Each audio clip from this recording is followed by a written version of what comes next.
What's going on, everyone? Jeremy here, the Quartering, with your daily dose of video game news and things to be angry about. If you want a third video today, remember to smash that like button. Smash that like button below the video. It will be like a digital kick in the pants to let me know to get a third video out today. And also, if you have an idea for a topic, absolutely leave it as a reply to the pinned comment below. I do read them. I read as many comments as I can every day. So Rage 2. I bet you didn't know that it was secretly about Donald Trump.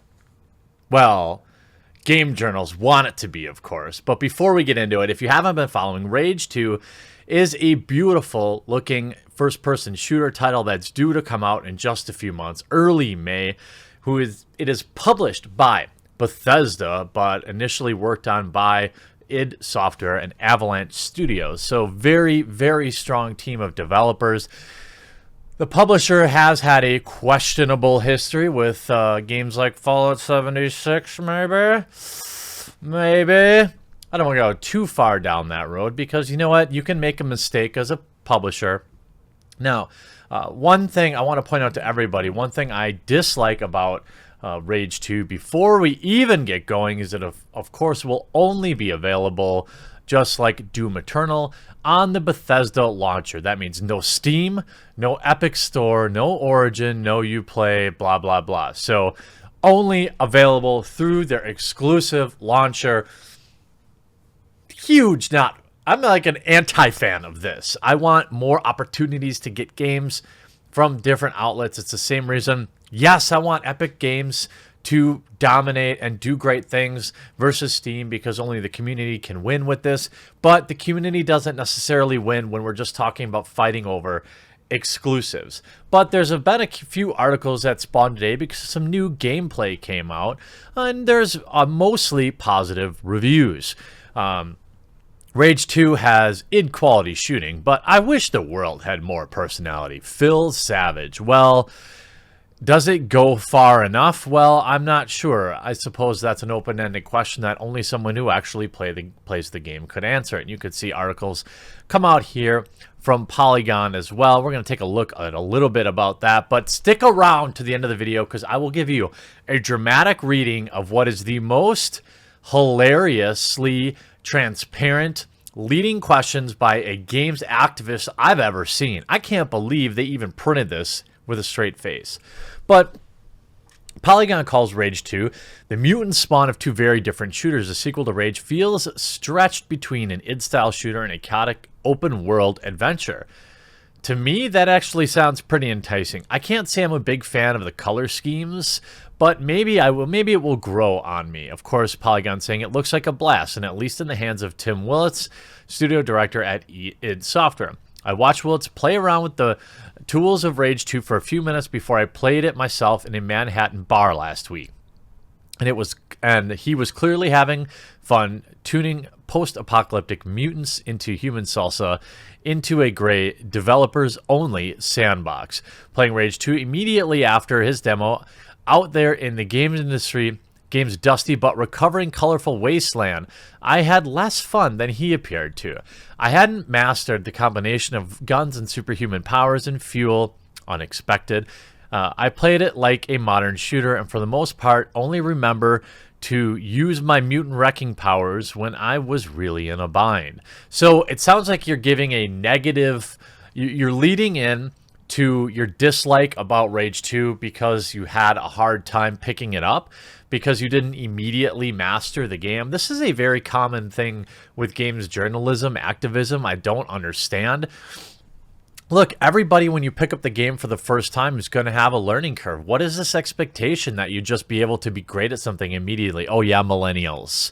I don't know any other way to describe it. Hashtag not all millennials.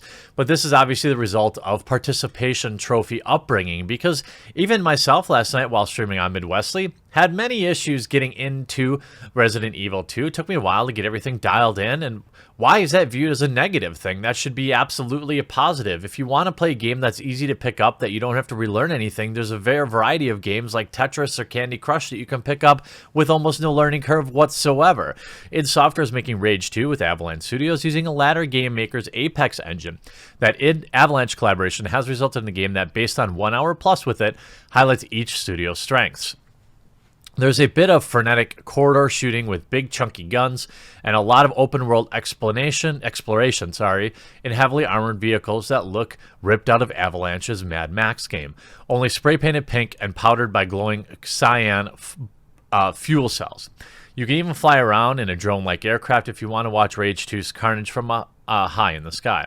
I'm unsure whether any of this will gel to match the satisfying demon slaying and Nazi killing of id's other games. Oh, I see. Or the chaotic violence of Avalanche's Just Cause, which, by the way, is still riddled with many, many errors and issues. Or if both teams' efforts will result in some utopian combination of the two. While it worked for Kingdom Hearts, I'm unsure whether any of it will gel to match... It's not for a lack of ways to inflict carnage. Rage 2 promises a weapon wheel's worth of guns that range from empowering to just silly. There's a requisite of meaty pistols, a railgun, but no sniper rifles, a hulking rocket launcher, a hefty shotgun. Yes, okay, you have a thesaurus. I'm happy for you. I only had access to a handful of nanotraits abilities, like the aforementioned Fusroda-esque shove known as Shatter and the ground and pound called Slam. As Rage 2's heroes, walkers who can either be male or female, because that's important. I can double jump and even hover in the air thanks to nanotrites. Walker also has the ability known as Vortex Grenade, a mini black hole that sucks bad guys in, then barfs them back out. I could even use a Vortex Grenade to launch myself into the air if I wanted to get aerobatic. So it sounds like awesome, right? It sounds great. Very long review. Of course, it's scheduled to be released on May 14th, the game coming to PS4, Windows, PC, Xbox One. I'm also told, they put this in here, that they're investigating a Nintendo Switch release. If it's Bethesda, if they can release it on a platform, they're going to do it, of course. But this perhaps might be the most hilarious interview. Okay, this is from the Sixth Access. Access.com, all right? This is an interview between them and the aforementioned, of course. Rage wasn't the most obvious choice for a sequel that from the last decade, but credit where credit is due. id Software and partners Avalanche Studios have taken an overly brown open-world shooter and giving it a major overhaul. We went on hands with the game recently. Catch our preview here. No thanks. But then sat down with id Software's Tim Willittis to discuss the game. The game and whether or not that's a Donald Trump takedown. Oh, here we go. Here we go. All right, are you ready?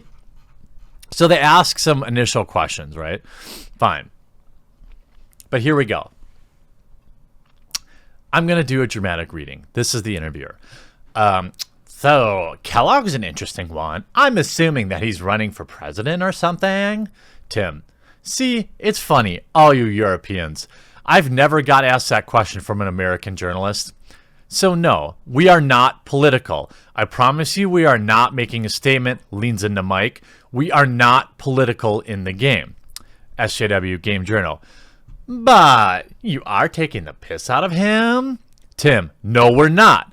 Klegg was actually designed before he became president. Our writer in Stockholm came up with him, but no, he's not a Donald Trump reference, I promise. Game activist. Okay, well, he's clearly Trump. I mean, it's like you have the literal designer of the dude. You have the main dude interviewing you. All right, you're interviewing. You have the type of access. Listen, Tim. This is okay. Let's just take a minute here. Let's talk. Tim, please call me. I will interview you in a way that has respect and gives you an opportunity to talk about the game. I will not be asking questions that force a political agenda and simply ignore your answers. But let's go on. Okay, well, he's clearly Trump, but maybe not Trump as president. Even if he's got the same hair, you can't deny that, double teapot. Tim laughs. Haha. I'm saying we're not political. We have a Trump on our board of directors. The president's brother is on the ZeniMax board of directors. SCW games actors. Haha, wait, haha? I assume they laugh with an upward inflection. So maybe that's why you're not allowed to be political? Fine. So as if the only reason that a video game would choose to not be political is because the president's brother is sitting on your board. That's how some of these morons think. All right? From one non-political company to another non-political company then. Were you amused or annoyed by the Far Cry New Dawn borrowing your color palette? Oh, that was funny. We think about the timeline because we came up with the design and marketing well in advance of announcing the thing. And we're looking at timeline and how long we design things out. And we're like, yep, don't know where that came from. I don't know what to tell you. This guy doesn't look anything like Donald Trump. I mean, these people, what? They see, he looks more like Guy Fieri, right? I mean, this is Guy Fieri. This isn't Donald Trump. Looks nothing like him. What? He has blonde hair. Trump doesn't have a mustache.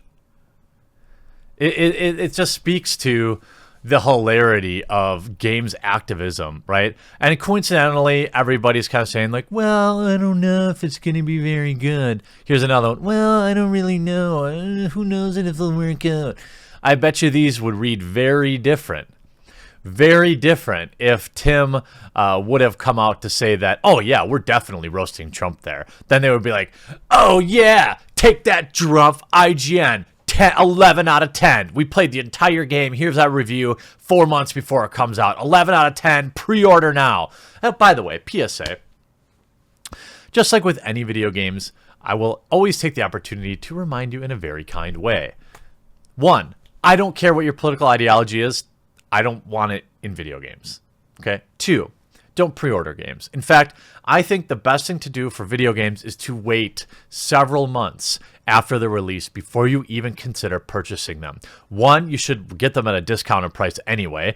2, look how many huge games came out in the last 2 years that weren't fixed for many months. I mean, Fallout 76 released a patch yesterday or today that completely undid everything they'd already repaired in many aspects. Why would anyone want to buy a launch day game anymore, especially when you're paying full price? It's absurd to me. Games I trust, or companies I might trust, Rockstar and CD Projekt Red. That's it. If it's from anybody else, I highly recommend waiting. But nonetheless, the unfortunateness of Far Cry and this having the same color palette is hard to ignore, but I'm sure they will both be very different games, and it has delivered a lot of quality over the years. So nonetheless, I'm still looking forward to this game. I'm curious what you think. I mean, are you still interested in it, knowing that it's not a commentation on Donald Trump? Or are you more concerned about the fact that it's going to be in the Bethesda-only launcher like the rest of us? I hope you enjoyed this video. We'll talk to you again real soon.